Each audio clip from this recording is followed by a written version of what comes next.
Welcome to TOEFL English News, Listening and Reading. Study English the smart way and learn English fast with our daily English news headlines.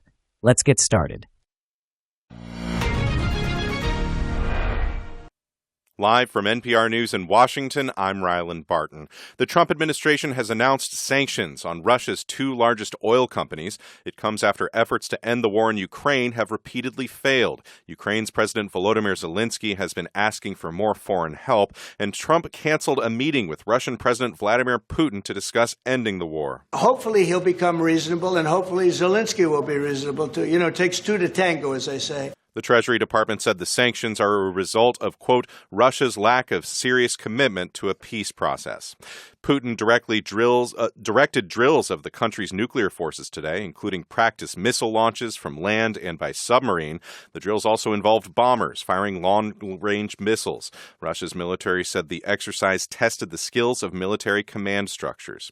Secretary of Defense Pete Hegseth ordered the Pentagon to limit its communications with Congress. It comes after he cracked down on press access, as NPR's Quill Lawrence reports. In a memo obtained by NPR, Hegseth instructs all defense staff, with the exception of inspectors general, to get permission before sharing information with congressional offices. The memo says, unauthorized engagements with Congress, no matter how well-intentioned, may undermine department-wide priorities. But that may be hard to implement, since lawmakers from both parties request information from military officials about everything from the National Guard to nuclear weapons hundreds of times each day, according to a congressional aide who was not authorized to speak publicly. The aide said this memo fits an alarming trend by the Pentagon to clamp down on public scrutiny and congressional oversight. Quill Lawrence, NPR News. The generational divide within the Democratic Party has come into sharp focus in New York City's mayoral race. As NPR's Brian Mann reports, newcomer Zohran Mamdani is leading the race in part by appealing to young voters. Mamdani, who's 34, has maintained a solid lead over Democratic Party veteran and former New York Governor Andrew Cuomo, in part by creating videos like this one that have gone viral on social media. People are looking for politics that actually lead somewhere. Polls show Mamdani has built a big advantage among younger voters. Cuomo, who's 67, was forced to run as an independent after losing the Democratic primary to Mamdani. He acknowledged his campaign fell behind, messaging on platforms like Instagram and TikTok. I did not do enough on social media, which is a very effective medium now. Cuomo is running out of time to shake up this race. The candidates appear tonight in a televised debate along with Republican Curtis Sliwa. Brian Mann, NPR News, New York. North Carolina's Republican-led legislature passed a new congressional map that could help the GOP win another seat today. It comes after President Trump called on Republican-led states to redistrict to help Republicans keep control of Congress. Texas and Missouri lawmakers already redrew their maps. California lawmakers are asking voters to approve a map there to help Democrats. This is NPR News from Washington.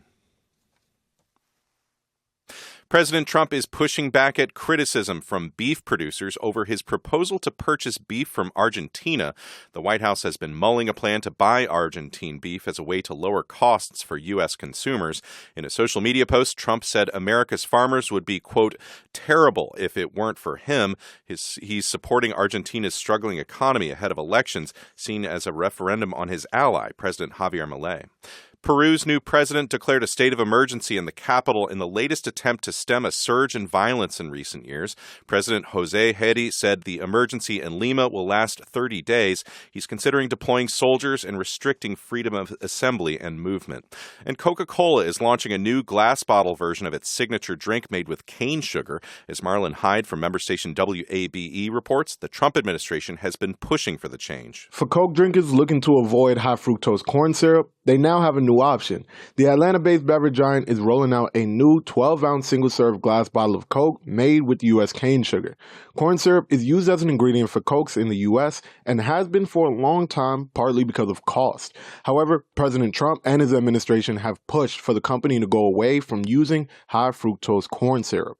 Coke already offers products in the U.S. that use cane sugar, like Mexican Coke, except the sugar is imported from Mexico. A Coca-Cola spokesperson confirmed to NPR that the new soda will be available in select cities and retailers. For NPR News, I'm Marlon Hyde in Atlanta. And I'm Ryland Barton. You're listening to NPR News from Washington.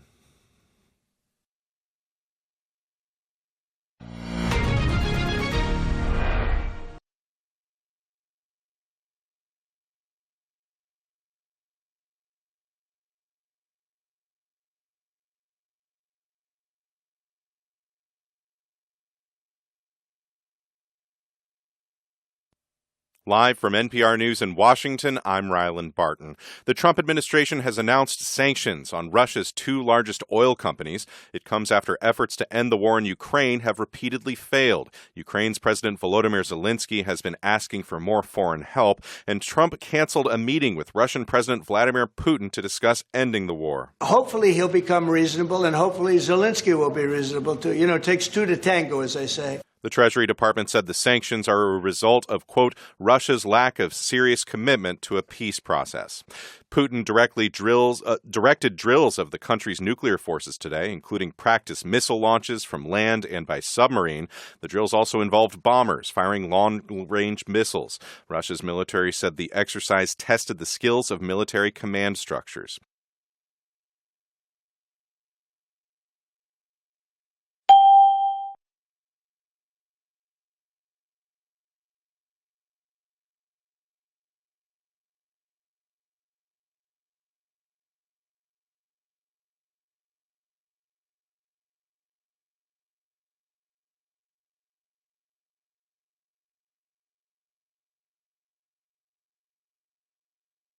Secretary of Defense Pete Hegseth ordered the Pentagon to limit its communications with Congress.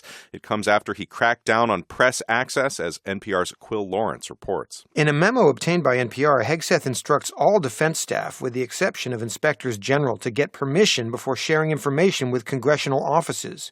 The memo says, unauthorized engagements with Congress, no matter how well-intentioned, may undermine department-wide priorities. But that may be hard to implement, since lawmakers from both parties request information from military officials about everything from the National Guard to nuclear weapons hundreds of times each day, according to a congressional aide who was not authorized to speak publicly. The aide said this memo fits an alarming trend by the Pentagon to clamp down on public scrutiny and congressional oversight.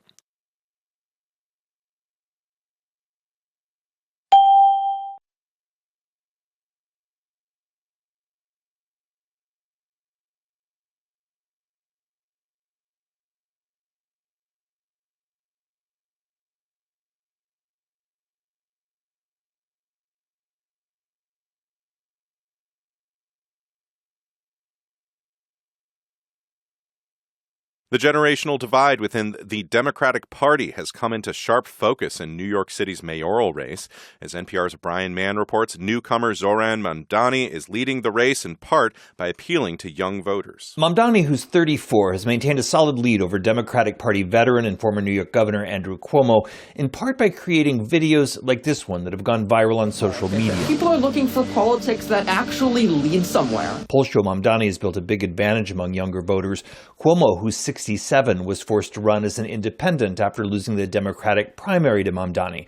He acknowledged his campaign fell behind, messaging on platforms like Instagram and TikTok. I did not do enough on social media, which is a very effective medium now. Cuomo is running out of time to shake up this race. The candidates appear tonight in a televised debate along with Republican Curtis Sliwa.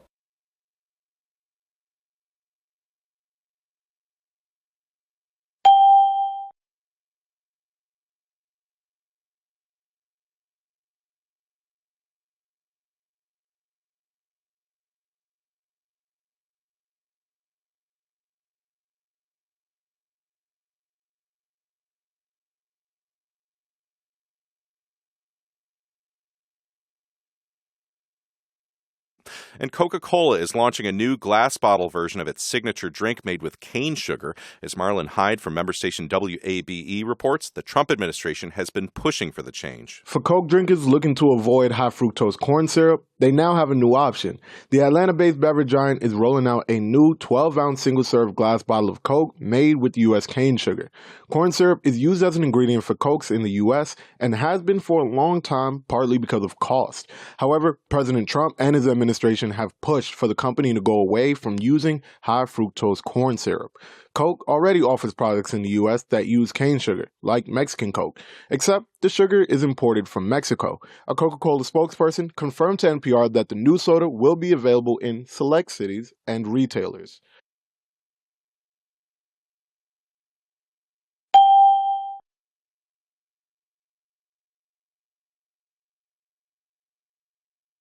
The phrase "it takes two to tango" means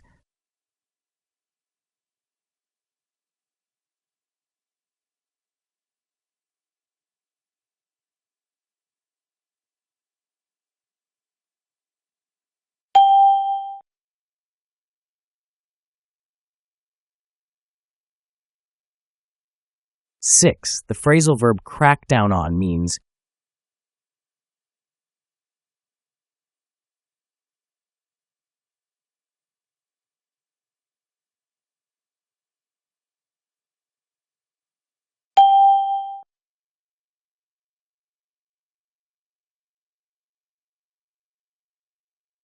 Seven. Roll out. In Coke is rolling out a new bottle means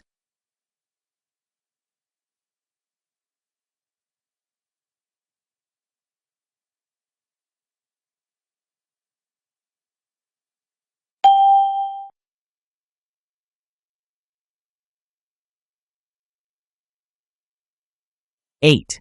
The opposite of reasonable is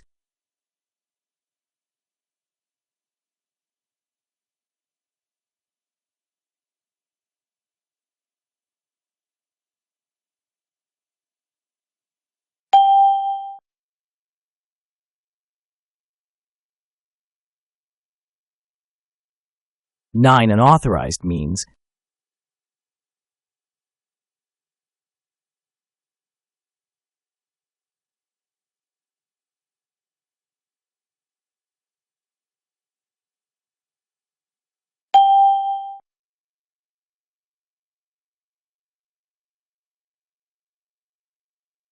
'Alarming trend is similar to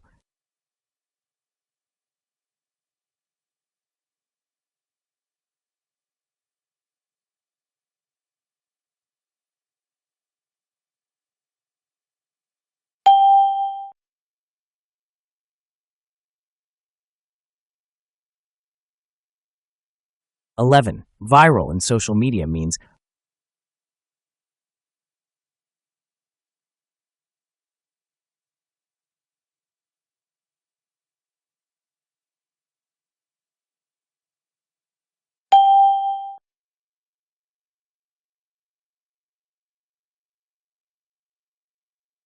12.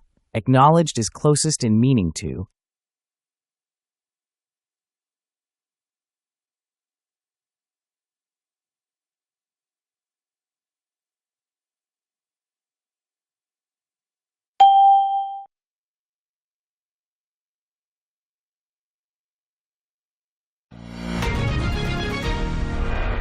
'Coca-Cola is bringing back glass bottles with Coke made with cane sugar.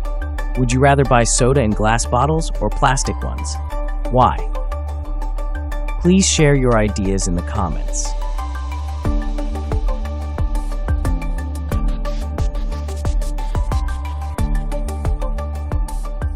"13. The U.S. government announced new blank on Russia.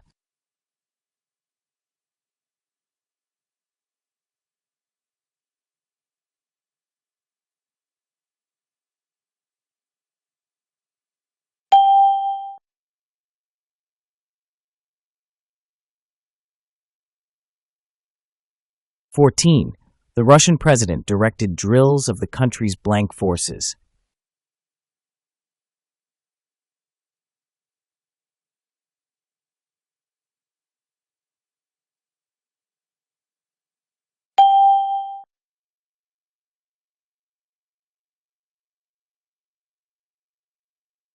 "15. The aide said the memo fits an alarming blank.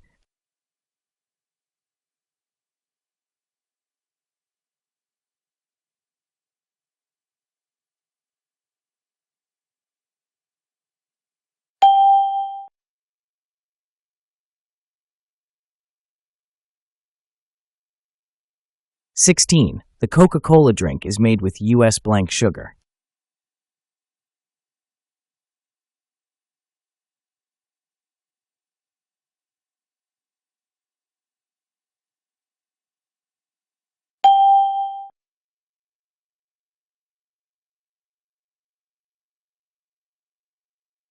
"17. Sanctions were announced blank Russia's oil companies.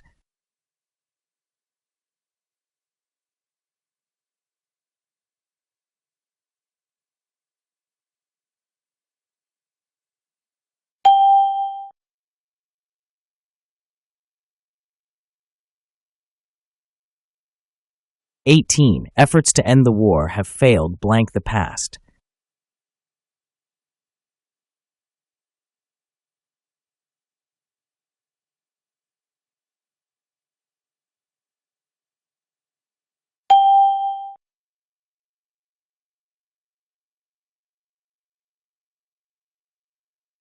19. The sanctions are a result blank Russia's lack of commitment.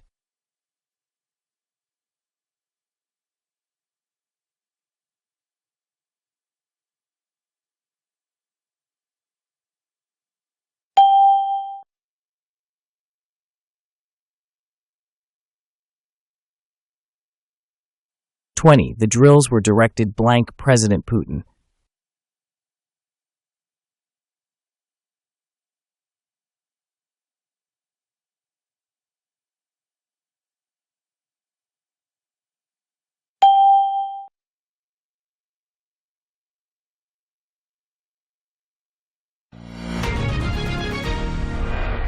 Thanks for watching TOEFL English News Listening and Reading.